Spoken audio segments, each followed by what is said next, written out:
Você já teve problemas com automações que quebram direto? Não sabe muito bem se a sua automação é boa ou não? Então nesse vídeo eu vou te mostrar 7 dicas que eu, um programador, usa para montar automações que são difíceis de quebrar. Primeiro eu vou te mostrar uma versão básica da automação. Depois eu vou te mostrar como melhorar ela usando as 7 dicas. Essa automação é um bot no Telegram que todo dia às 9 da manhã ela vai enviar o saldo que eu tenho disponível na DeepSeek. Eu vou até executar aqui para a gente ver. Já chegou a notificação aqui. E também eu posso vir e dar esse comando aqui, ó, get DeepSeek Balance, que é esse trigger aqui, que a gente vai receber a mesma mensagem, tá? Ele vai executar o mesmo fluxo. Mas essa automação não nasceu daquela forma, nasceu dessa forma aqui, que é um jeito mais simples. E a gente vai estudar ela e melhorar ela com as 7 dicas. Basicamente é o seguinte, a gente tem um schedule trigger que todo dia às 9 da manhã, como está configurado, ele vai chamar a API da DeepSeek e enviar uma mensagem pra gente mostrando o saldo, tá bom? E também a gente tem esse menuzinho aqui, que é esse Get DeepSeek Balance, que é um comando, tá? A gente cadastra ele aqui, toda vez que chegar esse comando via mensagem, a gente filtra para ver se realmente é esse comando, e aí a gente faz o mesmo processamento. Entra lá na DeepSeek, pega os créditos que a gente tem e nos envia a mensagem. Então agora a gente vai melhorar esse fluxo passando pelas 7 dicas. E a primeira dica é reutilização de credenciais em nós HTTP. Como assim? Se a gente vier aqui para chamar essa API da DeepSeek, a gente vai ver que a gente tem que chamar pelo nó HTTP request, que é esse cara aqui. Por quê? Se a gente vier aqui do lado, procurar por DeepSeek, a gente só tem esse chat model, que é o que a gente usa em agentes de IA. Só que não é tão interessante, porque quando eu quero fazer a chamada para obter os créditos, eu não consigo com um nó pronto. Então eu tenho que chamar esse cara aqui. E o que acontece? Para a gente chamar esse cara, a gente precisa dessa autenticação Bearer Auth, que está disponível lá na documentação da DeepSeek. E aí a gente passa esse cara aqui. Só que o que acontece? Muita gente não sabe que em vez de você criar esse Generic Credential Type, você pode alterar para esse Predefined Credential Type. E aí você vai vir aqui e procurar por DeepSeek. E aí ele já vai achar o seu token e você pode usar como autenticação. Como que eu sei isso? Porque é o seguinte.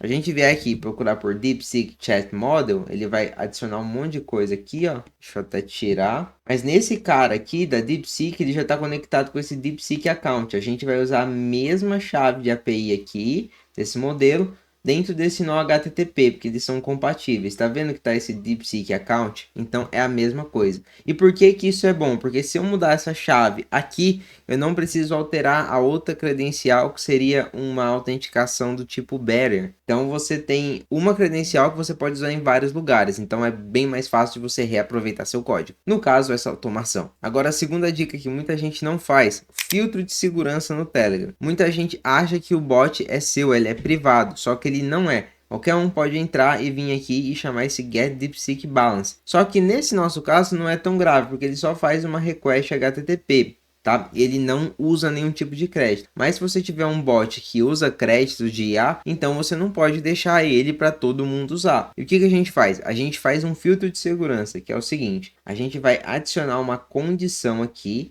tá bom? Deixa eu só executar aqui para a gente testar uma coisa. Execute. Eu vou mandar vou mandar esse cara aqui, ó.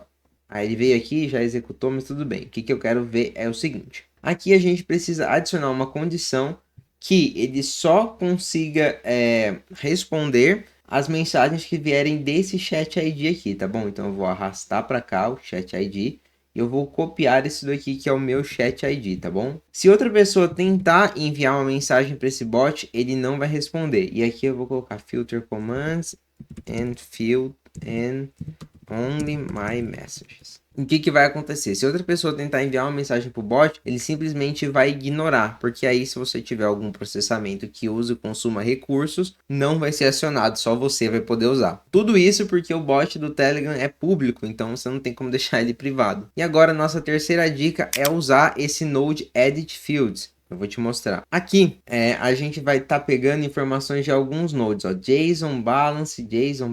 O que acontece? A gente está pegando informações diretamente da chamada HTTP. Só que a gente pode querer mudar o fluxo no meio do caminho e aqui dentro. E aqui a gente pode adicionar mais campos. Então, para não quebrar, para deixar a automação mais resiliente, eu gosto de criar esse Edit Fields aqui no meio. Porque eu consigo mapear alguns campos que são importantes para o nosso domínio. Nesse caso, eu vou chamar esse campo de currency e vou chamar um outro de total balance. Tem o mesmo nome, mas eu poderia trocar, sabe? E aqui eu vou chamar esse cara aqui, total balance, e opa, aqui tá errado, é o currency. É só clicar e arrastar. E aí a gente já vai ter esses nós aqui, beleza? E agora é só a gente usar eles aqui no meio, tá certo? Mas antes de mudar a referência, eu vou te falar a próxima dica, que é a referência por nome de nó ao invés do JSON. Por quê? Aqui a gente está pegando esse JSON balance, certo? O que acontece? Esse JSON ele sempre é referente ao último nó que foi executado, que no caso é essa chamada HTTP. Só que se a gente vier aqui no user balance, a gente vai ver que tem esse JSON aqui, só que não vai ter essas propriedades, isso aqui vai quebrar. Então a gente tem que evitar de usar essa parte de JSON. Vamos lá, eu vou executar aqui para você ver que vai quebrar. Na verdade não quebrou, ele executou, mas ele não enviou nenhuma informação útil, ó. Pode ver que ele não mostrou o saldo pra gente. Por quê? Porque essa parte aqui não está sendo referenciada corretamente. Então o que a gente vai fazer agora? Tudo que tiver referência com JSON, aqui a gente vai trocar pelo nome do node. É só você colocar isso daqui, ó. Ele já deu aqui, ó, Add Fields. E aí eu gosto de colocar sempre o first, tá? Que é o primeira instância desse nó e JSON. Aí você colocando isso e tirando esse balance info aqui, né? A gente tem o caminho correto aqui, certo? Vamos copiar, vamos colar aqui, só que a gente vai substituir pela propriedade, em vez de currency, esse total balance que está aqui do lado. Total balance. E aí a gente vai fazer o seguinte, vamos substituir esse add fields também, porque eu não gosto de usar esse JSON, isso daqui dá muito problema. Então a gente vai chamar o nó aqui certinho, first.json. Sempre usa o nome do nó, tá? Vamos copiar isso daqui e vamos colar em vez desse JSON. Aí tem muito menos perigo de você adicionar alguma coisa aqui no meio e sua automação quebrar, tá bom? Nesse caso, aqui também. Aqui já tem, ó, Telegram Trigger e tudo mais. E eu vou trocar ali embaixo também, tá bom? Trocar aqui embaixo. Back to Canvas. E agora, se a gente executar, a gente vai ver que ele já até deu aqui, ó, certinho, 1,60, nossa nova automação. Agora a gente vai passar para a dica número 5, que é a sincronização de time zone. Se a gente vier no Telegram, a gente vai ver que a hora da consulta tá 7:06, mas na verdade são 9:06 da manhã. Por que que isso acontece? Porque o time zone, é o fuso horário, né, por assim dizer, ele tá configurado incorretamente. Então a gente vai vir nos settings aqui, pode ver que a time zone está do American New York. E para gente que usa esses dados aqui, né, esse trigger, na verdade, sensível ao tempo, né, que é todo dia às 9 da manhã, tem que estar na time zone correta, porque senão 9 da manhã aqui é diferente de lá de Nova York, então vão executar em horários distintos. E também variáveis que a gente usa esse now aqui, né, que é a hora que ele tá pegando aqui, tá bom? Ele tá pegando com a time zone errada. E para arrumar isso é muito fácil, só clicar nas opções, a gente vai vir em settings aqui, e aqui a gente vai colocar pelo menos eu tô nesse fuso horário de São Paulo, vou dar um save. E aí, se a gente executar novamente, a gente vai ver aqui que ele já corrigiu o tempo da execução, ó, 9:07, beleza? Agora a gente vai para a dica número 6, que é o tratamento de erros. Que muita gente acha que isso aqui não quebra. É difícil quebrar, mas ele pode quebrar. Só que ao invés de você conectar aqui nas settings um error workflow para qualquer coisa que acontecer no seu fluxo, ele vir para um outro workflow, o que eu gosto de fazer geralmente quando tem isso daqui de chamadas HTTP? Eu gosto de clicar aqui e eu gosto de vir aqui em settings e no erro, ao invés de parar o fluxo, eu gosto de continuar usando um output de erro, que aí ele vai criar uma nova instância aqui, um novo caminho, né, para a gente poder seguir. E nesse caso eu vou fazer o seguinte, quando der erro, eu vou enviar mesmo uma mensagem, tá? Mas eu vou enviar um outro tipo de mensagem. Deixa eu fazer o seguinte, eu vou copiar isso daqui, vou colar e aí eu vou conectar esse de erro. Eu tô copiando para poder reaproveitar essa parte aqui do chat ID, tá bom? Mas o que acontece? Aqui vai ser no erro, então eu vou colocar o seguinte, erro na execução de API para DeepSeek. Aqui eu vou colocar o erro, tá? Mas eu vou ter que forçar esse erro. E como é que eu vou forçar esse erro? Eu vou tirar o endpoint aqui, eu vou tirar um ezinho. Aí eu vou pedir para executar, ele vai dar erro aqui, ó. Cadê? Ele deu erro aqui, tá vendo? Vou voltar ao erro, vou salvar. E agora a gente consegue tratar esse cara aqui para ver o que voltou, tá? Nesse caso aqui, voltou... Eu vou colocar essa description para a gente ver que deu um 404, que é não encontrado, né? O código HTTP para isso. E eu coloquei esse underline aqui para ele aparecer em itálico, tá? Se eu der um executar, a gente vai ver ele já certinho. Vamos ver se deu certo. Espera aí, que ele não executou tudo. Ah, ele executou aqui, vamos lá. Vou tirar esse daqui para a gente poder executar tudo. Agora vai.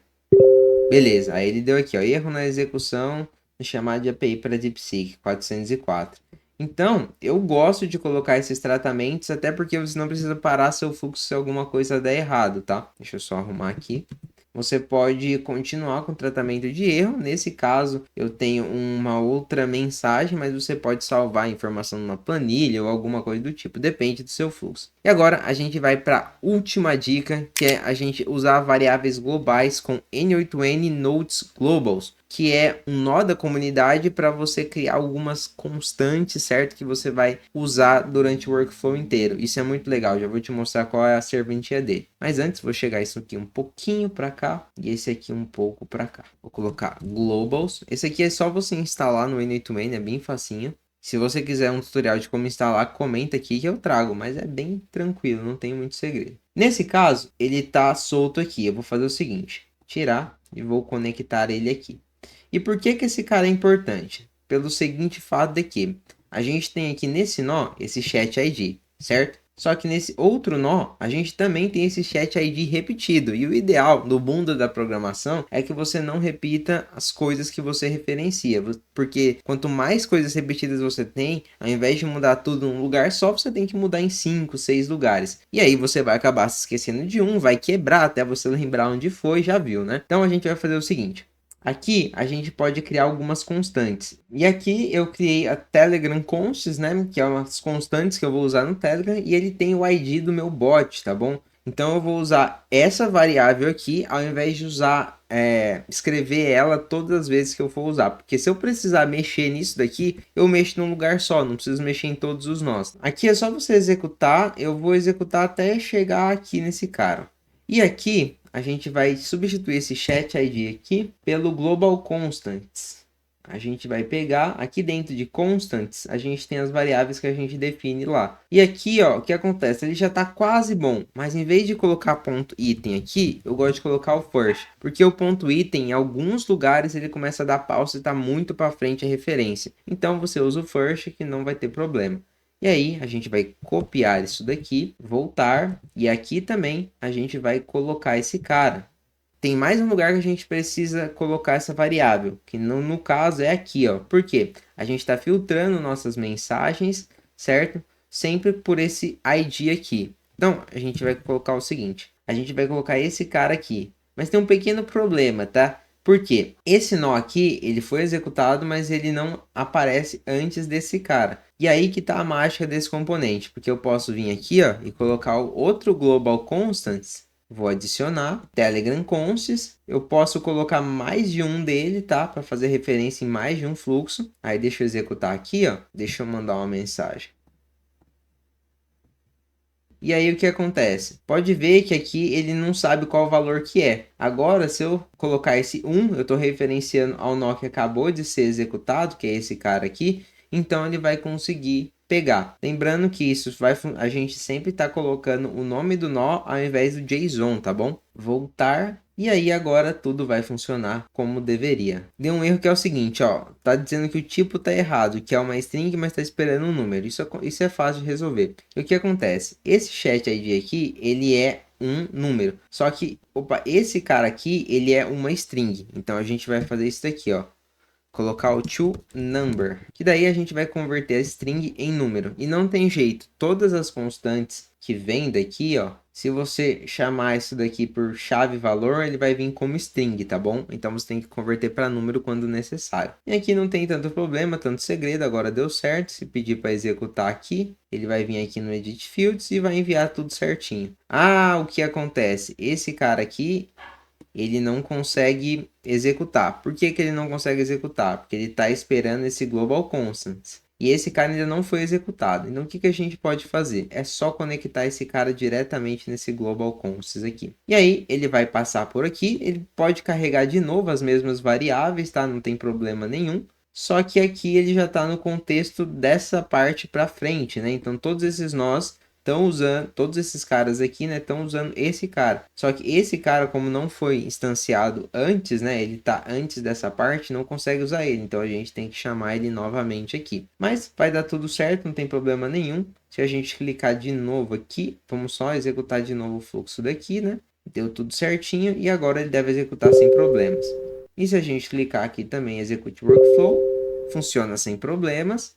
E vamos tirar esse cara aqui só para testar. Ele vai vir para cá e vai enviar também. Então tá tudo funcionando. E sério, esse daqui salva muito seus fluxos para que você possa reutilizar as coisas. Agora vem uma dica meio que extra, porque assim, o fluxo está pronto, mas você pode refazer e colocar algumas anotações aqui, que foi o caso que eu fiz. Então agora eu vou te mostrar o fluxo completo de novo, mas ele tá com nomes melhores e também tá com uma representação visual um pouco mais interessante. Vamos ver. Aqui, ó, pode ver que o fluxo é quase igual. A única coisa que vai mudar é que eu coloquei esse nó para ele dar a volta aqui, mas tá tudo certinho. E claro, eu também coloquei algumas anotações, onde você pode baixar o endpoint da API da DeepSeek, certo? Onde você pode pegar seu chat ID também. E é isso, a gente saiu de um fluxo bem básico para um fluxo bem mais completo, agora com várias tratativas, e isso daqui é muito difícil de quebrar. Você seguindo essas 7 dicas que eu falei, é muito difícil disso aqui dar algum problema. Então, por hoje é isso. Essas foram as 7 dicas que eu uso nas minhas automações, e é um conselho de programador que já está aí se lascando com código há muitos anos. E agora que suas automações estão mais robustas, só falta você fazer duas coisas: deixar o like e se inscrever no canal para mais dicas de tecnologia de um programador que realmente entende o que está fazendo. Então, te vejo no próximo vídeo.